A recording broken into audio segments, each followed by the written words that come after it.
low battery power. Automatic shutdown after a few seconds. Okay, well, lighting's not too bad. Little dark, and my nose. Yes.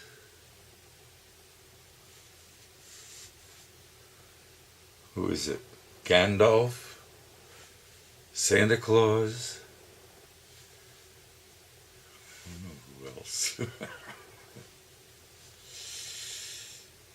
Old Man Hughes.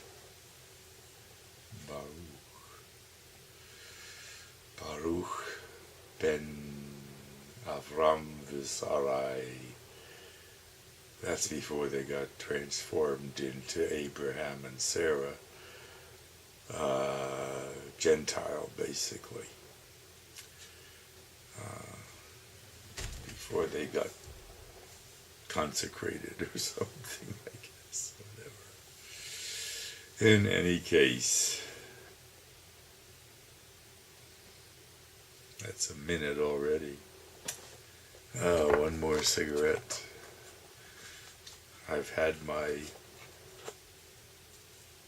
preferably every morning, conference birne, the conference pear, some 1800s or something conference for pear growing. I think this was the winner, or whatever the hell it is, but they're green and kind of brownish,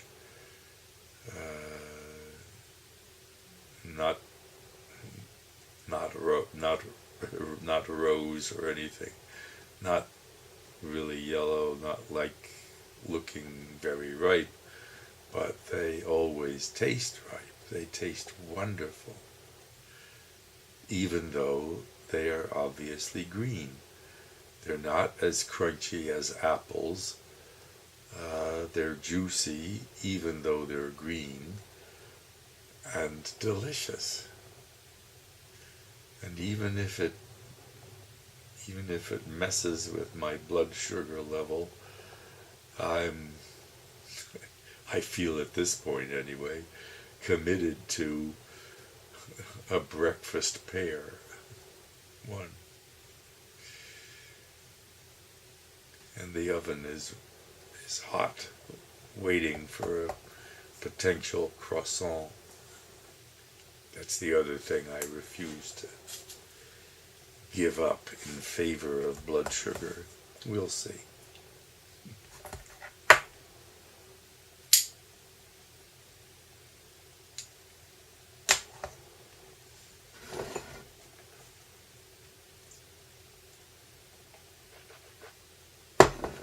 In any case, practically sugarless soda. This is one of my newest inventions. It's a lens cover for a large Spiegel reflex, whatever, camera lens for my Canon, I guess it is. Digital camera. I think maybe it came with buying it or something. I bought a couple lens or a few used. And in any case, this now has a function with my Coke glass.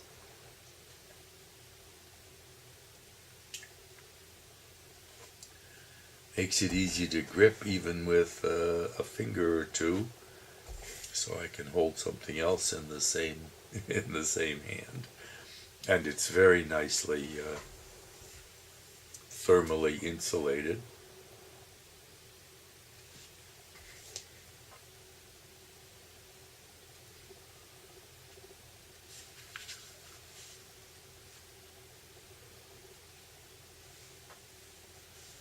Hard to see too much, but anyway. So it's like a cup with a handle that requires less than the full hand. That's maybe what a cup is. See, I mean, I can still do something with 3 fingers, perhaps. So with this, I've got at least 2, even 3, yeah. Just have to pinch it. And, yeah, that's the best way. 3 fingers still available for something else. Not sure what.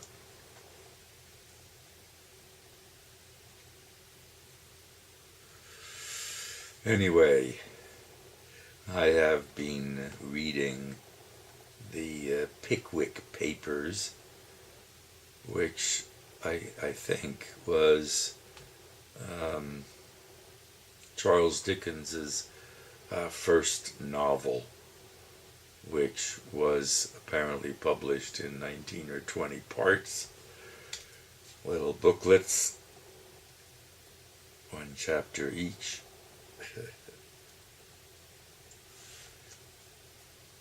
And somehow, especially the name of it, doesn't excite me. I mean, what I love the most is the Christmas Carol. Scrooge and whatever his former partner was. Bob Cratchit, Tiny Tim.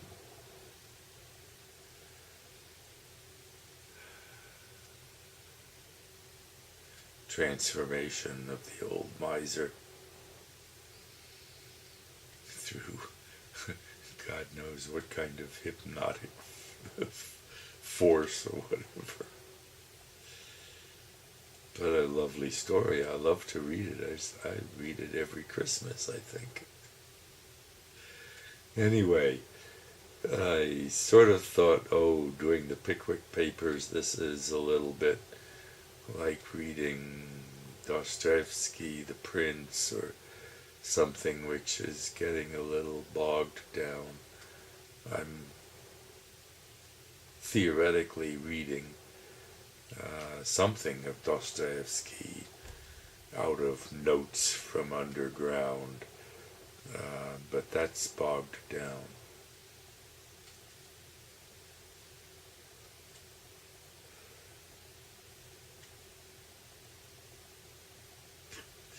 Reminds me of reading Aldous Huxley as a late teen, I think, maybe 15.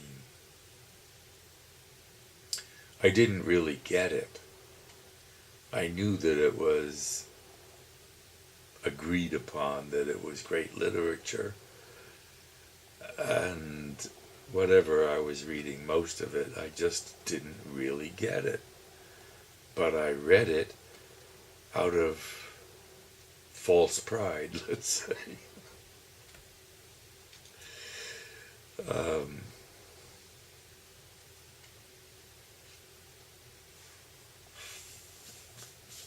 Not sure how much it encompassed, but anyway,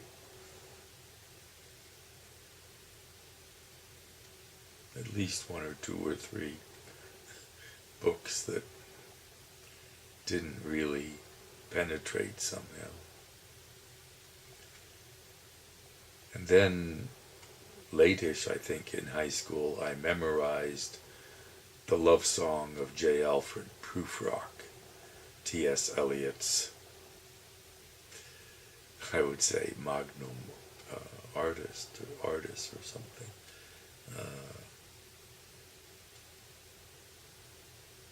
Let us go then, you and I, when the evening is spread out against the sky, like a patient etherized upon a table. Let us go through certain something streets and the muttering retreats of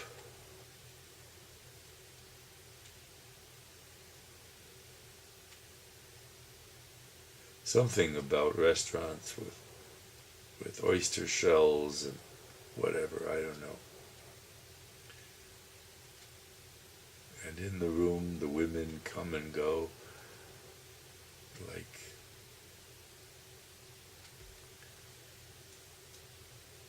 something. In the room, the women come and go like something Michelangelo. Oh my. And their white arms, it's light with light brown hair. I have heard the mermaids calling one to one. I don't think they will ever call to me. Something like that. And then something we drown, whatever, I don't know. But I did memorize it. I had it in my memory.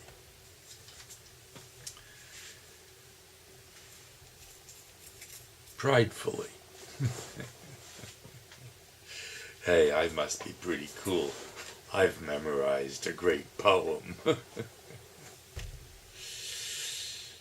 Maybe I did a little bit of Rumi too, but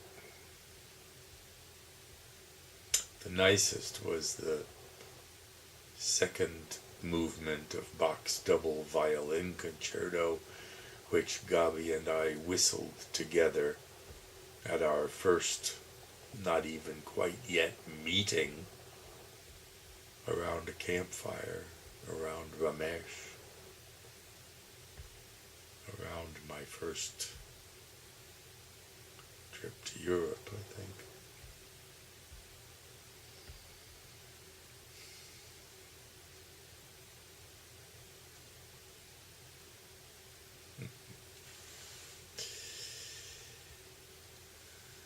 Discussing whether other animals have life stories like humans do. And Gabi reported that some chimp or something had clearly been shown to have memories of childhood or whatever. I don't distrust that, but I suspect that it's not strung together like a string of beads, string of pearls, as it is in our stories. But I don't know. I mean, that very word, story, is a pointer to what it is. It's a storage mechanism. Story.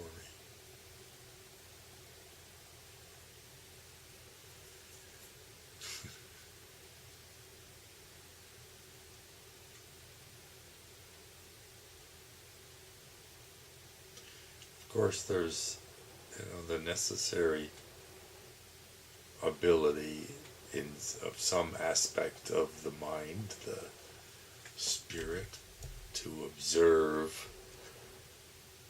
I aimed at this, and that's what happened. I did this, and that's what happened. I did this with this intent, and that's what happened. And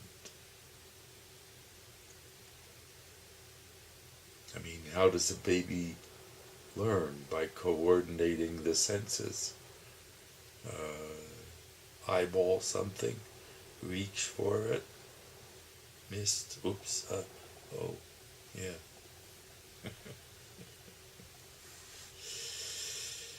Oh my, building a world.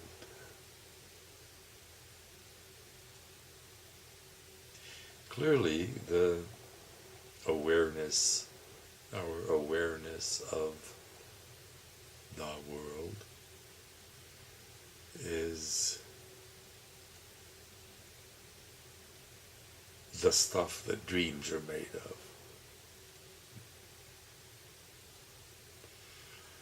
That doesn't mean that it's just a dream. Far from it. It's that stuff that dreams are made of.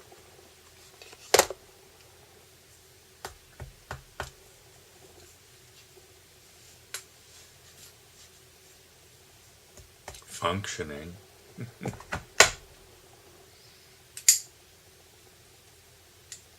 Productively. Low battery symbol. Next one is, oh, it says it's charged. It's miraculous how quickly they charge and how quickly they discharge.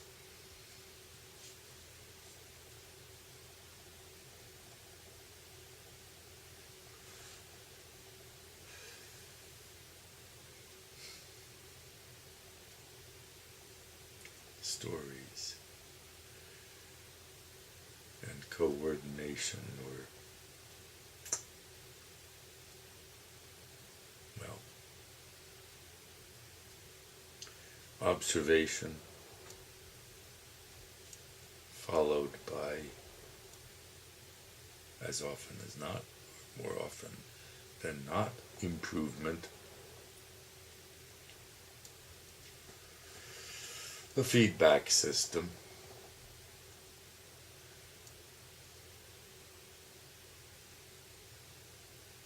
Reach for it and observe the results.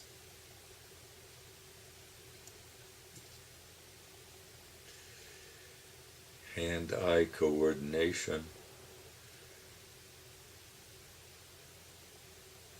Pretty much builds the world.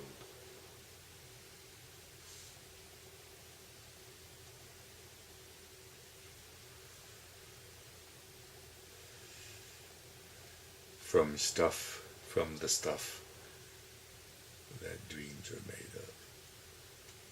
That's a close quote, but I'm not sure. Shakespeare, I guess. I don't know how to find it. Oh yes, I do. Internet.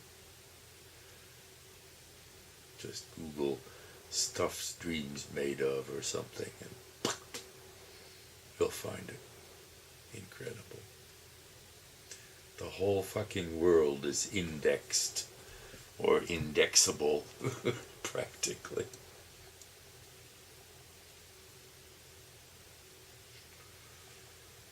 What a resource.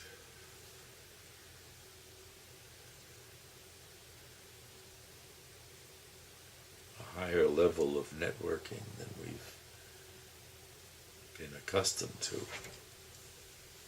Faster. Practically all embracing.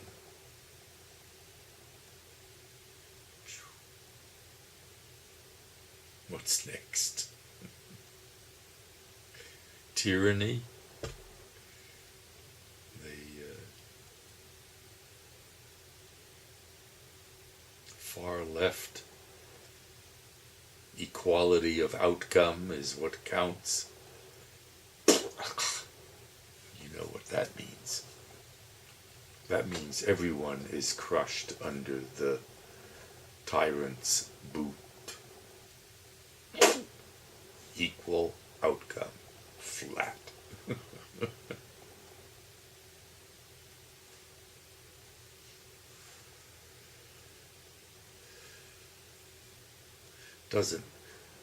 Doesn't imagine that way, obviously. I mean,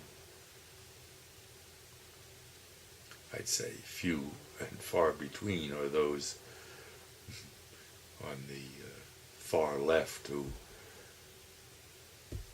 see the reality, the real outcome of their ambitions.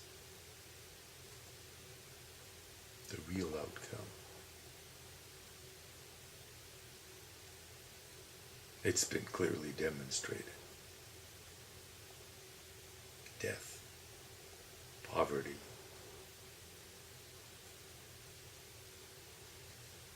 soullessness, spirit deadening. Well,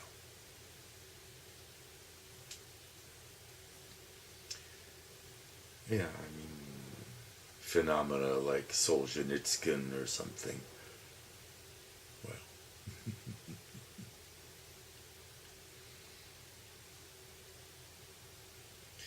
that's somebody who has successfully, let's say, successfully, uh, with luck, uh, been on one of the higher, less protruding points of the boot and squiggled out. Could happen, yeah. But it doesn't justify the boot.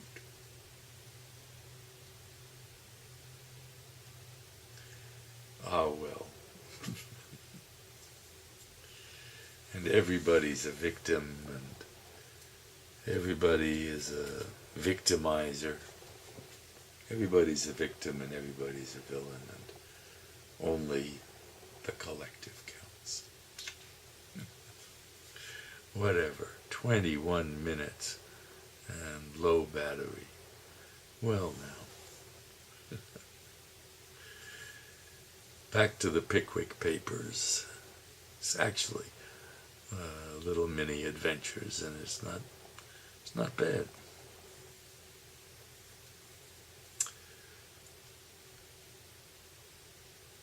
I think it's the second thing he published, something else. Mr. Minns or something, whatever it was, very short, and I read it. Meanwhile, back to the Pickwick Papers. Or something else. I mean, Father Brown mysteries, British murder mysteries, whatever. There's a good range to choose from, and now I need to pee. Goodbye. Namaste.